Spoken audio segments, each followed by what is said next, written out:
morning, folks. It's Sunday morning, November 25th. And a real quick update on a couple of important factors you might want to know about. First of all, we continue receiving updates on problems with banks with their systems going down. I find that quite interesting. Major international bank in a major city was unable to execute a wire transfer.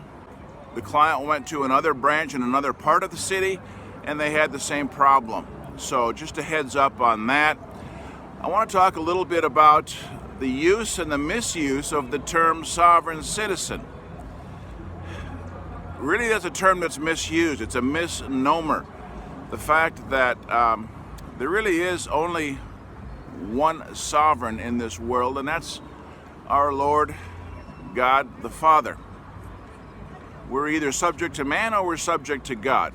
But we as individuals are not sovereign. I don't believe we should be calling ourselves sovereign. There's a number of people that consider themselves sovereign citizens, or they are labeled as such. And that's a misnomer. The other misnomer is use of the word citizen. If you consider yourself sovereign, how can you then consider yourself in the same term a citizen? A citizen is an individual who has a compact with the state, right? You're subject to the laws, regulations, statutes, protections, benefits, all the things associated with the state. So number one, only God is sovereign. We cannot be sovereign. Number two, if you consider yourself in that category, not so much being sovereign, but being free, being independent, a free thinking, free spirit and soul upon this earth and God's great kingdom, then we can't consider ourselves sovereign. So if we consider ourselves to be a free spirit, a free thinking soul upon God's green earth here, we cannot consider ourselves to be a citizen either.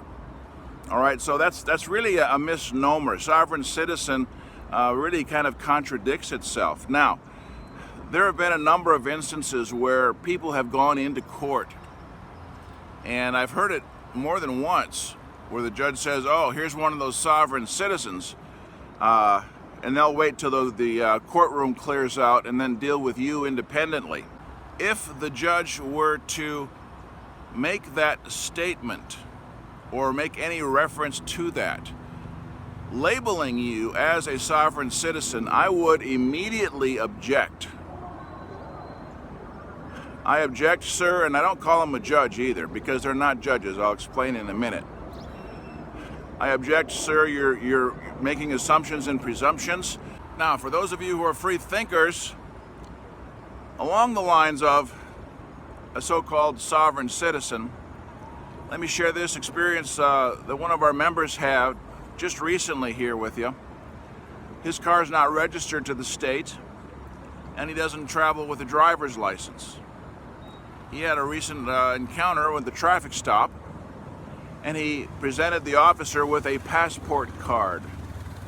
You may not be familiar with that. A passport card basically has the same information as a passport does, and it's accepted for travel for U.S. citizens in Canada, the Bahamas, and a few very limited applications there. So the passport card is an ID document, and what does a passport do? The passport gives or guarantees free passage by the U.S. State Department. It is official photo ID issued by the government, but it doesn't label you, it doesn't attach to you the obligations of someone who is a resident doing business in the state, which is how the statutes stick to you if you're deemed to be a resident doing business in the state. So that being the case, the State Department guarantees his free passage, and the officer had no choice but to let him go on about his way. Quite interesting. If you'd like to find out more about those kind of issues, we have a special package on traveling by right rather than by privilege or license. Look for that on our packages page. A lot of good information there. So if you want to put yourself in the category of being free and unencumbered by statutory compelled performance statutes, then I highly recommend the Travel by Right package, if not becoming a full member altogether. That's really where the best value is. Now, we're running some promotions. We're actually offering some scholarships. You might call them discounts. I call it a scholarship because with our membership, you're investing in your education and your future. And that's important. That's a big difference than just going out and saving 20 bucks on a widescreen TV, right, for Black Friday. Big difference there. Now, what we're doing is for full memberships between now and December 15th, we're offering a scholarship of 25%. So we'll pay 25% of your full membership fee, which is $19.50 in total. So we'll pay 25% of that for you. Knock it off and you pay the net difference.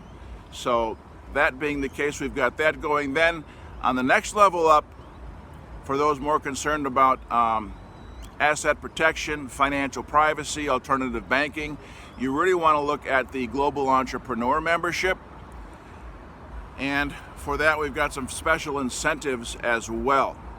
If you're not already a member, from your Global Entrepreneur membership fee, we will add $1,000 cash balance or cash deposit to your balance in the private asset management account. All right, if you're already a member and are going to upgrade, we will add $500 cash to your PAMS account, private asset management.